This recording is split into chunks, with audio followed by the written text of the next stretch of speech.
kabar Anda? Kembali berjumpa dengan saya, Hersun Arif dari Forum News Network, dan kali ini seperti biasa bergabung kembali dengan Bung Rocky Gerung dari Rocky Gerung Official. Kabarnya habis nyasar di hutan nih, Bung Rocky ya?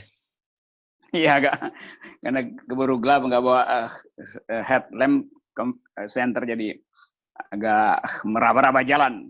Oke, Nyasar di sekitar Gunung Pancar, Cisadon. Tapi kan itu banyak jalan kebon, jalan baru, tapi nggak ada soal itu. Iya, jadi Dan kita nggak boleh kalau orang seperti yang bahaya itu yang biasa di hutan aja masih bisa nyasar gitu, apalagi orang yang tidak biasa di pemerintahan itu bisa nyasar kemana-mana itu. Nah, itu lebih berbahaya kalau nyasar di dalam birokrasi itu. Jadi bisa pindah-pindah portofolio, itu lebih berbahaya tuh. Karena nggak ada lampu akal pikiran. Kalau saya tadi karena nggak ada lampu, nggak ada headlamp aja, keburu maghrib, jadi mesti lihat jalan yang mana jalan hutan, karena mana jalan kebon, karena ada jalan baru. Ya. Oke. Ini kelihatannya kan anti klimaks lagi. Kemarin waktu Presiden Jokowi marah pada tanggal 18 Juni, beliau menyatakan akan melakukan segala macam cara, termasuk membuarkan lembaga dan juga mereshuffle kabinet. Tapi kita tahu kan reshuffle kabinet sudah dibantah oleh Mensesnek Pratikno, katanya kan kalau fine saja nggak relevan lagi bicara soal reshuffle. Nah sekarang ternyata Presiden juga baru saja menyatakan akan ada 18 lembaga yang dibubarkan. Kemudian ada dari Kepala Staf Presiden Muldoko memberi bocoran. Ya, lembaganya kira-kira yang diatur oleh PP, Perpres atau Kepres gitu. Salah satunya nih Komisi Nasional Lanjut Usia. Waduh, kena saya dong. Belum pernah dengar kan? Iya, itu lembaga saya mestinya itu. Oh, lembaganya. Oke. Jadi Anda layak tersinggung dong kalau dibubarkan begitu. Lanjut usia itu investasi bangsa tuh. Kalau dibubarin nanti pensiunan itu semua demo, lebih berbahaya kalau pensiunan demo, karena pensiunan itu tahu seluruh isi birokrasi itu, mereka bocorin semua itu. Oke, tapi kalau lihat dari kemarahan Presiden, termasuk juga termasuk kekhawatiran tentang krisis ekonomi dan sebagainya, kan kita menangkap sebenarnya maksudnya yang dengan pembubaran lembaga ini adalah efisiensi ya. Kalau dengan lembaga-lembaga semacam itu memang tidak pernah terdengar, kan target itu jadi tidak tercapai, Bung Rocky. Saya kira akhirnya ancaman Presiden makin lama makin diturunkan skalanya tuh. Kan tadinya mengancam kabinetnya sendiri kan. Sekarang urusan lansia diancam juga buat dibubarin. Nanti lansianya bilang, bukannya janjinya mau bubarin OJK, mau bubarin, sebetulnya kan reshuffle artinya membubarkan kabinet untuk diganti yang baru, kan di reshuffle gitu.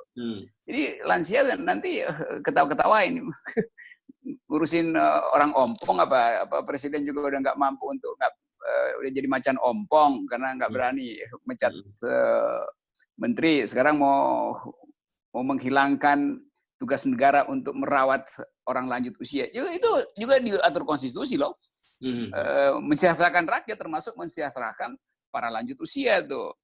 Nanti buntutnya bisa panjang, berarti KTP seumur hidup dihilangkan. Jadi kekonyolan tuh. Apa namanya, ancamannya sekarang makin lama makin nggak bermutu tuh. Reshuffle kabinet sekarang membubarkan lembaga-lembaga yang sebetulnya nggak penting-penting amat. Jadi ngapain ngurusin begituan? Ini menunjukkan bahwa problem di dalam istana itu kayak rapat di istana itu nggak ada notulasinya tuh. Kan notulasi pertama adalah reshuffle kabinet, orang tunggu itu tuh. Tapi ternyata nggak terjadi. Sekarang ada rapat berikutnya membubarkan lembaga-lembaga yang dianggap memboroskan anggaran. Itu juga nanti besok dibantah lagi sama Mensesnek, Pak Pratikno akan enggak begitu maksudnya, bukan membubarkan, tapi ya menganggap enggak penting-penting amat dulu gitu. Nah kalau mau konsisten, lembaga pertama yang mesti dibubarkan adalah yang diucapkan tadi oleh Pak Muldoko, benar tuh, di lembaga yang dibentuk oleh Perpres. Yang pertama, yang paling penting, lembaga Pak Muldoko sendiri. KSP itu dibentuk oleh Perpres, jadi dia itu bakal ya? dibubarin. Jadi Pak Muldoko mengumumkan sendiri pembubaran KSP sebetulnya. Iya. Kan itu jadinya kan. Nah, mungkin juga masuk akal karena kan KSP itu di dalam sistem pemerintahan presidensil dia bertindak sebagai think tank. Jadi dia nggak boleh keluar ke publik untuk jadi semacam speaker presiden. Sekarang kita lihat semua talk show, justru KSP yang hilir mudik dari satu ke lain talk show. Loh, KSP itu membrief presiden, bukan membrief publik. Bagaimana nanti kalau debat terus KSP kalah? Berarti presiden akan tonton bahwa KSP kalah debat. Berarti info yang diberi KSP tadi pagi pada presiden batal karena malam ini KSP bikin kebodohan di dalam debat publik. Kan begitu kan? Jadi nggak ada semacam ketertiban metodologi di dalam istana. Siapa yang jadi think tank, siapa yang akan mengucapkan ke publik. Nah, mestinya karya KSP itu diucapkan oleh juru bicara presiden. Itu setelah dimasukkan ke presiden. Kan logikanya begitu. Jadi KSP sekaligus merangkap juru bicara. Atau mungkin memang juru bicaranya tidak mampu membaca pikiran presiden, sehingga gagal terus untuk mengucapkan pendapat presiden ke publik. Jadi atau mungkin juru bicaranya sulit betul menemukan apa sebetulnya yang dimaksud oleh presiden. Jadi dia diam-diam aja kan. KSP ambil alih. Jadi dua-duanya ngaco sebetulnya. Atau lembaga juru bicara diberhentikan supaya KSP bisa ambil alih. Atau KSP yang diberhentikan. Karena fungsi KSP berubah menjadi urusan talk show, mengirim orang untuk talk show. Jadi artinya nggak kerja dong KSP itu. Ya, faktanya seluruh kebijakan negara tidak terlihat ada masukan yang bermutu dari KSP itu. Karena masukannya nggak bermutu, maka juru bicara menjadi nggak bermutu juga. Karena juru bicara nggak bermutu, presiden bingung terus tiap hari siapa yang dia mau dengar itu. Masukan dari KSP nggak berakibat. Kan pasti soal reshuffle misalnya, itu kan pasti ada masukan dari KSP kan. Ya. Kan itu satu-satunya think tank presiden. Jadi kalau praktikal bilang ya itu nggak jadi, lalu presiden anggap ya nggak usah jadi. Ya mestinya KSP juga kesel loh, diminta masukan, dikasih masukan, dibatalkan sendiri tuh. Jadi inilah kesimpang siuran semacam ini itu datang karena ketidakmampuan dari presiden untuk mengkoordinasi isu publik, itu intinya. Ya. Oke, Anda sudah mulai membuat versi daftar tersendiri tentang lembaga-lembaga yang dibubarkan. Anda tadi menyebut satu KSP.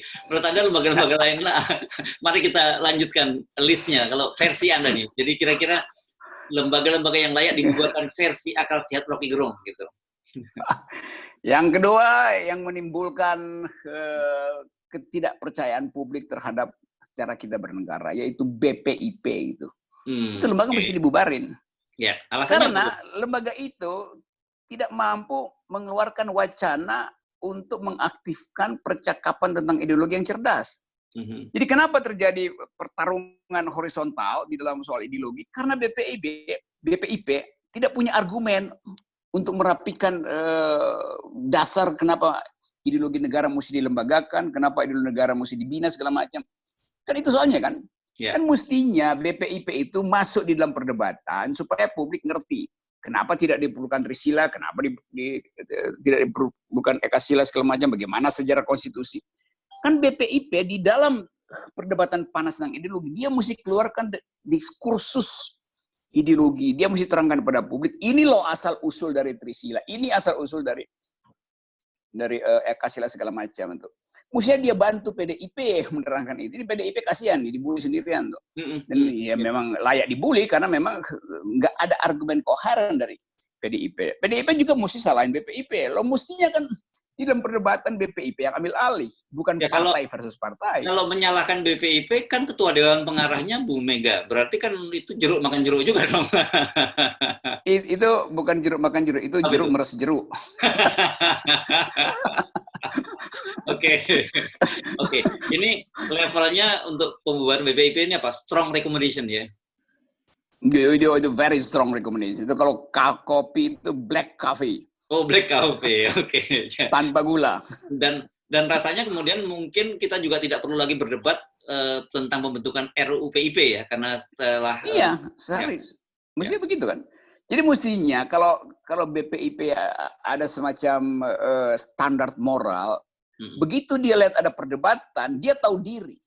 Makanya mestinya sebelum presiden sindir-sindir pembubaran, dia bilang, oke, kami membubarkan diri aja tuh, silakan presiden cabut kepres apa perpres kami itu. Kan itu soalnya ini sekarang mau ditingkatkan. Lu bagaimana? Dia sendiri nggak punya poin apa yang mesti karena apa sih alasannya BPIP perlu? Kan nggak ada poin apa-apa kan? Padahal tuh digaji besar. Jadi dia yang nomor 2 setelah KSP, yang mesti dibubarkan adalah BPIP gitu. Nah, nomor 3. Nomor 3 apa? Nomor 3 yang mesti dibubarin itu KPK. KPK? Ya, bukan karena undang-undang, karena KPK di dalam 2 tahun ke depan nggak ada kerjaan nanti.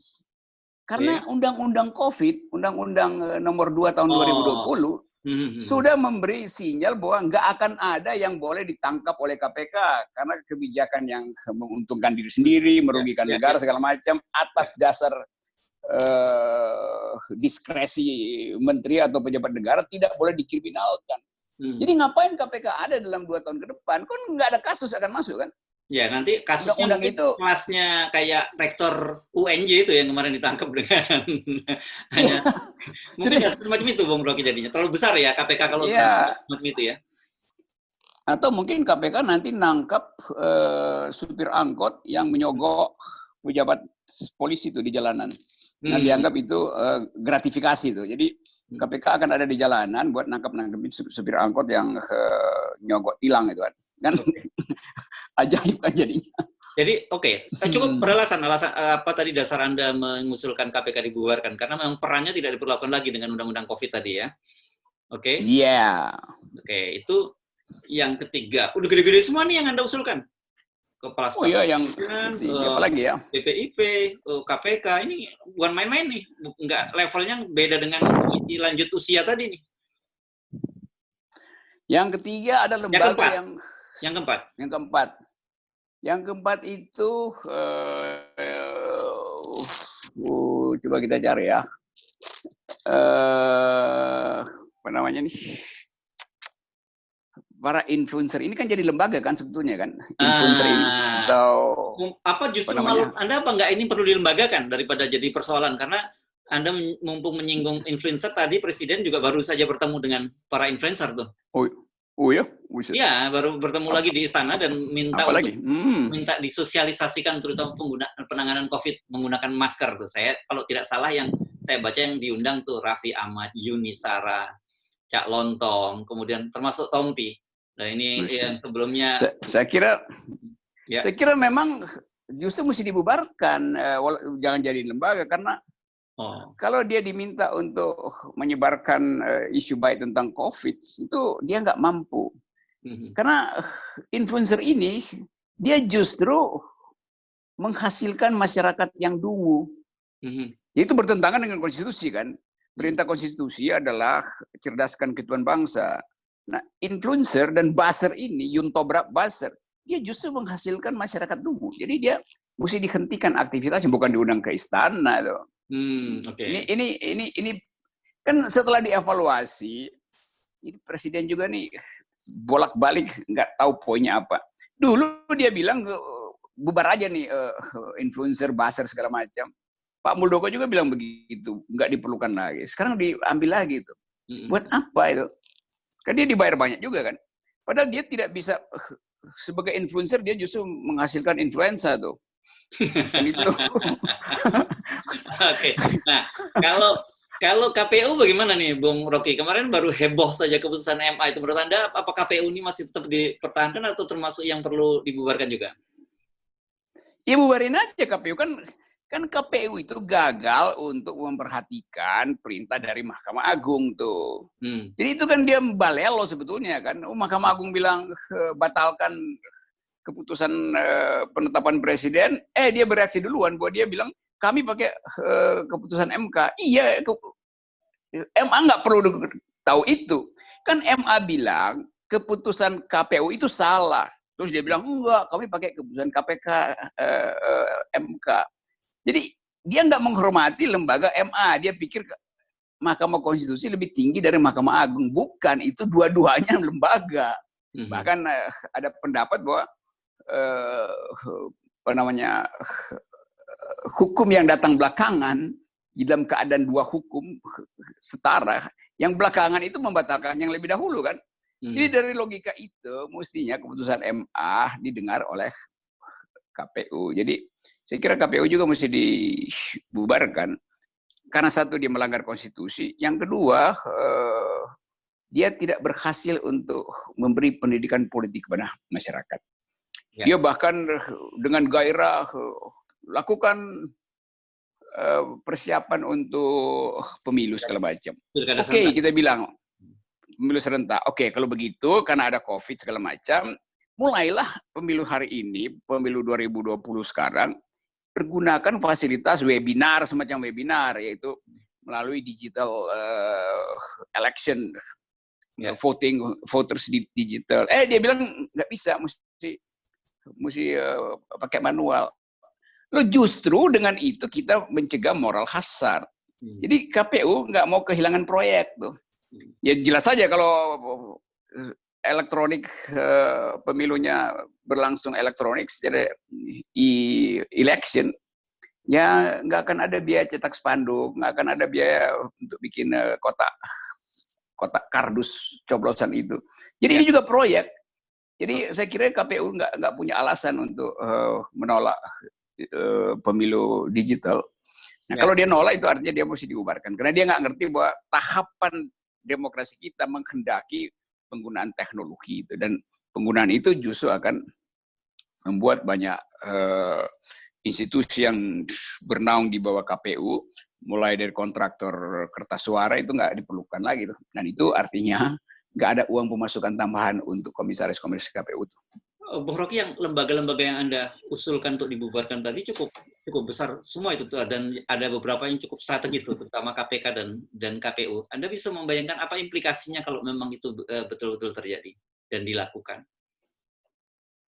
Implikasinya Indonesia makin sehat itu. Karena rakyat akan mengatur diri sendiri itu. Selalu ada kemampuan itu.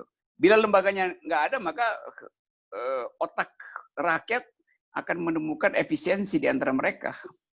Jadi saya membayangkan nggak ada implikasi apa-apa tuh. Bahkan itu membuat kita mengerti bahwa kita ada dalam the new normal. Yaitu nggak ada KPK, nggak ada KPU, nggak ada KSP, nggak ada KSP segala macam. Kan bagus juga kan kita masuk di dalam satu medan politik baru di mana lembaga-lembaga itu ya dihilangin aja. Tapi ini kalau saya usulkan itu dalam rangka membangunkan kita dari tidur, bahwa seluruh usulan pemerintah sebetulnya hanya didasarkan pada upaya untuk menyelamatkan muka itu. Jadi sinyal akan membubarkan, ya itu juga omong yang kosongnya paling besar. Mestinya bubarin lembaga-lembaga yang dijanjikan itu reshuffle kabinet yang ditunggu, soal OJK yang juga moral hazardnya tinggi sekali, ternyata beberapa komisaris terlibat di dalam pembuatan kebijakan yang menguntungkan orang lain, soal jiwasraya segala macam itu kan. Ya. Dan kabarnya OJK ini juga lembaga super body gitu yang tidak punya kontrol karena mereka juga tidak punya dewan pengawas dan sebagainya. Jadi ya itu udah dari berapa 5-10 tahun lalu kita bicarakan soal itu. Ya. Tapi kebutuhan kita kan jadi berbeda tuh. Kalau OJK dibubarin lalu segala macam hantu blau memanfaatkan ketiadaan kontrol itu. Kan sebetulnya OJK bisa aja nggak ada kalau bank itu betul-betul prudent di dalam melakukan aktivitas bisnis. Kalau pemerintah betul-betul tidak memanfaatkan kredit perbankan itu dengan favoritisme itu. Kan banyak pejabat negara yang kasih kata belece pada si bank supaya kasih sini aja proyeknya segala macam, itu masih berlaku. Itu kira-kira kerumitan politik kita hari ini. Ya, kalau saya membaca di berita itu memang lembaga-lembaga non struktural itu cukup banyak ya, Bung Rocky. Jadi dan sebagian besar justru dibentuk berdasarkan undang-undang. kalau tidak salah, Yap. ini angkanya ada sekitar 78 ini yang disebut. Ada 91, 90 lembaga non-struktural dengan rincian 71 lembaga dibentuk berdasarkan undang-undang, 6 lembaga dibentuk berdasarkan peraturan pemerintah, dan 21 lembaga dibentuk berdasarkan keputusan presiden atau peraturan presiden. Nah, banyaknya lembaga-lembaga non-struktural ini kan menunjukkan betapa tidak efisiennya cara kerja pemerintahan kita ini. Ya, jadi kalau misalnya presiden demi asas demokrasi langsung, dia bertanya pada publik melalui survei, sewa surveyor, terus tanya pada publik, lembaga mana yang seharusnya menentukan kebersihan politik dan janji masa depan yang tidak boleh dibubarkan, mana yang boleh dibubarkan tuh. Dikasih situ A, B, C, D, E tuh. A adalah KPU, B yang disebut tadi semua itu. Terus E, lain-lain. Saya kira nanti hasil survei itu yang menang yang lain-lain. Karena akan ditulis yang layak dibubarkan adalah lembaga kepresidenan. Jadi, iya. Oke. Jadi kalau gitu nggak perlu dong ada survei, karena selama ini kan survei-survei yang kita pahami adalah menjustifikasi kekuasaan gitu. Kalau yang Anda usulkan tadi itu kan merugikan kekuasaan. iya, karena itu mesti dikasih pertanyaan terbuka satu, itu lain-lain tuh, supaya nggak langsung ditentukan kan yang biasa ditentukan kan multiple choice. Enggak, ini pertanyaan terbuka tuh. Siapa lembaga mana yang mesti dibubarkan? Ya, lembaga kepresidenan. Karena begini, orang mau disihir lagi oleh presiden, oleh istana, bahwa ada lembaga-lembaga yang tidak mampu bekerja gitu. Loh, itu kan auxiliary bodies, lembaga-lembaga pembantu kabinet. Padahal presiden tahu sendiri yang nggak bisa bekerja itu kabinetnya tuh. Jadi ini ngaco gitu. Yang utama didiamkan, yang lain yang sekedar membantu fungsi-fungsi pemerintahan justru mau dibubarkan. Yang kedua, idenya kan ini membebani COVID segala macam itu. Ya, di mana relevansinya? Dari awal kesalahan bukan pada lembaga-lembaga ini. Kesalahan ada pada presiden sendiri yang membebankan penanganan COVID dengan mendahulukan relaksasi ekonomi, bukan pada soal kesehatan. Ini lembaga-lembaga ini kan jadi korban aja kan, dianggap kalian itu duitnya nggak dipakai. Lu presiden sendiri yang memutuskan supaya nggak usah peduli dengan soal lain, kita fokus pada ekonomi. Kan mudah aja kan, lembaga itu kan bilang oke, kami ambillah separuh dari anggaran kami buat COVID. Tapi itu juga kan kecil, nggak ada gunanya kan. Jadi ini lagi pencitraan baru. Nah, intinya presiden kehilangan legitimasi. Jadi kalau legitimasi nggak ada, dia mau bikin apapun, ya, rakyat akan tonton ini sebagai lawakan, membubarkan lembaga. Jadi tumpang tindih cara istana untuk membekuk pikiran publik. Dia mau alihkan energi politik supaya dianggap bahwa presiden ternyata mau efisiensi dan membubarkan 18 apa mau 10 selalu lembaga dibubarin juga ada soal. Karena problemnya bukan pada efisiensi tapi pada legitimasi. Yeah. Jadi inilah sinyal. Sebenarnya kita bisa bilang bentar lagi presiden akan bilang karena nggak jadi bubarin kabinet, reshuffle nggak jadi, ya juga sebetulnya belum saatnya untuk membubarkan lembaga-lembaga itu. Maka dia akan datang dengan ide baru. Kalau begitu kami akan membubarkan BEM aja. Maksudnya Badan Eksekutif Mahasiswa. Iya, jadi makin lama makin turun tuh siapa yang mau di-reshuffle kan. Jadi presiden nanti punya hak untuk mereshuffle ketua BEM gitu kan. Atau membubarkan lembaga BEM itu kan makin konyol kita tonton. Saya udah dengarnya tadi sangat serius gitu ternyata. Jadi artinya lama-lama rakyat itu terbiasa dengan kejutan-kejutan dari presiden yang tidak mengejutkan lagi ya, Bung Rocky ya.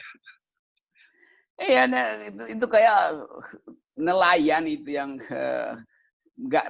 Jadi ada aja orang yang menganggap ya bau ikan itu amis gitu kan.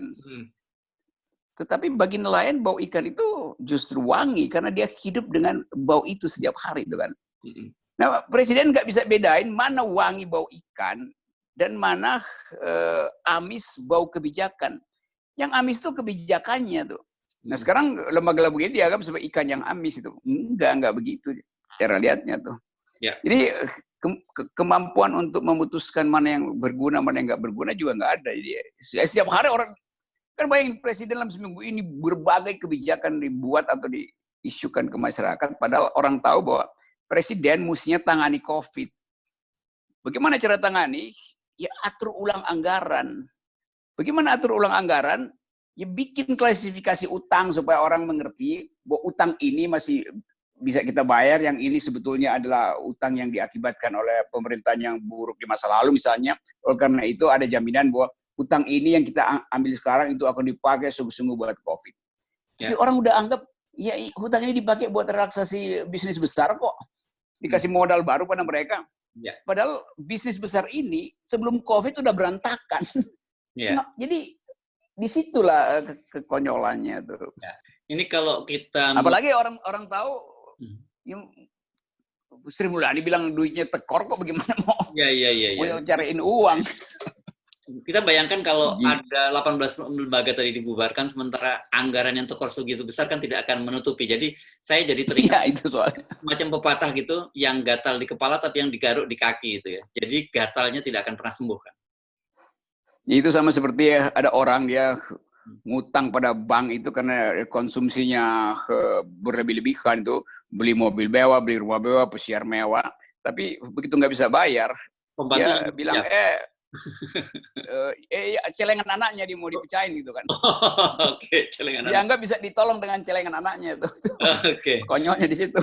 Oke. Baik, terima kasih Bung Rocky. Oh, ada satu lagi lembaga terakhir yang akan dia bubarkan, itu namanya FNN. Hati-hati.